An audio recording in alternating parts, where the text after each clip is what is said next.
The measure of the heart. There was once a woman named Eleanor who had a quiet habit. She carried an invisible list of everything that had hurt her. She didn't write it down. She didn't speak about it out loud. But it was there. She remembered the time no one defended her, the time she wasn't truly heard, the time someone spoke about her without knowing the full story, the time she gave more than she received. And without realizing it, she began measuring everything. If someone was kind to her, she responded with kindness. If someone was distant, she became distant too. If someone made a mistake, she marked it inside. She wasn't cruel. She was protecting herself.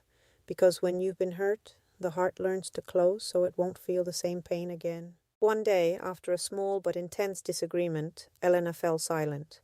It wasn't a dramatic fight, just a poorly chosen sentence, a misunderstood look. But she felt that familiar hardening rise inside her, and she realized something. She was tired of measuring, tired of calculating how much she gave and how much she received, tired of carrying quiet judgments. She sat alone and asked herself, what if living wasn't about constantly evaluating? What if I could choose another way? Because judging is easy. It's fast. It gives us a sense of control. But understanding is deeper and far more human. We rarely know the full story of someone else. We see an attitude, but not the fear behind it. We see a sharp response, but not the exhaustion underneath. We see a mistake, but not the inner struggle. And if we are honest, we too wish someone would look at us with more patience when we fall short. That afternoon, Elena did something small. She didn't call to argue. She didn't send a harsh message. She didn't explain why she was right. She breathed, and she decided she would not respond from her wound, not because what happened didn't matter, not because it was okay, but because she didn't want resentment to grow. We often think strength means defending ourselves with hardness. But there is another kind of strength, quiet, steady, powerful, the strength of refusing to let bitterness take control. Over the following days, Elena began practicing something new. When someone made a mistake, she asked herself first, what if I were in their place? When she felt the urge to label someone, she paused and thought, maybe there's something I'm not seeing. When someone didn't respond as she expected, she tried not to take it personally right away. And something surprising happened. Her life didn't magically change, people didn't become perfect. Problems didn't disappear, but her heart changed. It became lighter, because every time she stopped condemning someone internally, she dropped a weight. Every time she chose understanding over accusation, she expanded inside. Every time she forgave, even if it still hurt a little, she regained peace. And she understood a simple but powerful truth. The way we treat others shapes the way we live inside ourselves.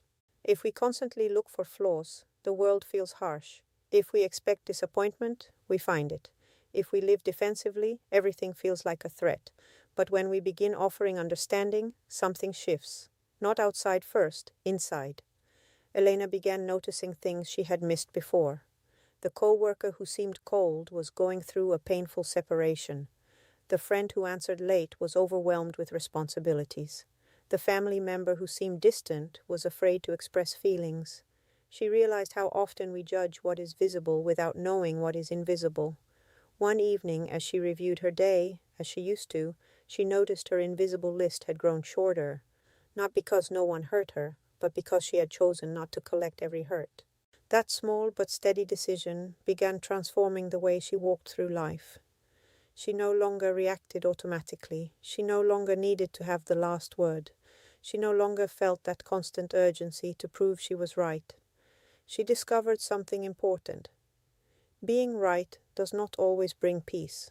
Sometimes choosing calm is braver than winning an argument. One day someone close to her made a bigger mistake. She felt the old impulse, to close the door, to protect herself with coldness, to bring up the past. But instead, she said something simple. I need time to process this, but I don't want this to break us. She was firm. She was honest. But she was not cruel. And in that difference, everything changed. Understanding does not mean allowing everything. It means refusing to react from resentment. Elena began living with a new measure, a wider one, a more generous one, a more conscious one, not because people always deserved it, but because she deserved peace. Over time, she noticed something beautiful. When you change the measure you use, what you receive changes too. Conversations became more sincere. People felt safer opening up. Conflicts no longer escalated so quickly. It wasn't magic. It was choice. The choice not to feed every wound. The choice not to turn every mistake into a permanent sentence. The choice not to harden out of fear. And she realized that life expands when the heart expands. If you close yourself, everything becomes smaller. If you open yourself, even pain has space to transform. Maybe you too are carrying an invisible list. Maybe you are tired of measuring how much you give and how much you receive. Maybe you are exhausted from constantly protecting yourself. Today you can do something simple. Pause before reacting. Listen before responding. Ask before assuming. Forgive something small you've been holding on to. Not because the other person is perfect, but because your peace matters more than being right. In the end, the measure we use with others becomes the measure of our own inner life. If you measure with hardness, your world becomes rigid. If you measure with generosity, your world becomes spacious. And that is the quiet truth of this story. When you choose understanding over condemnation, you don't just change a relationship, you change the way you live. Elena did not stop feeling. She did not stop setting boundaries. She did not stop protecting her heart. She simply stopped hardening it. And in that small decision, she found something she had been searching for all along. Peace. Thank you for staying until the end. If this story touched your heart, subscribe and help me grow and reach more hearts.